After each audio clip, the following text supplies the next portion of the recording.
ഇസ്ലാം അതിൽ വിശ്വസിക്കുന്നവർക്കുള്ള ഒരു ഫൗണ്ടേഷനാണ്, ഒരു വീട് പോലെ. ആ വീട്ടിലെ പിതാവ് അല്ലെങ്കിൽ പിതാമഹൻ വീട്ടുകാർക്കൊരു നിയമം പറയുമ്പോൾ ആ വീട്ടുകാർ അതനുസരിക്കുകയും അത് പ്രാവർത്തികമാക്കുകയും ചെയ്യുന്നത് കാണുമ്പോൾ അവർക്ക് ഉപകാരമുള്ള നിയമങ്ങൾ പറയും. ഇസ്ലാം വിശ്വസിക്കുന്ന വിശ്വാസികളോട് ഇസ്ലാം അനുശാസിക്കുന്ന നിയമങ്ങൾ അത് ഇതല്ല, ഒരുപാടുണ്ട്. അതെല്ലാം മതപണ്ഡിതന്മാർ പറഞ്ഞുകൊണ്ടിരിക്കും.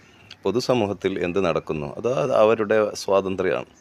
അതിനൊരിക്കലും ഇസ്ലാം കർശനമായി അല്ലെങ്കിൽ കായികമായി എതിർക്കുകയോ തകർക്കുകയോ ചെയ്യുന്നില്ല.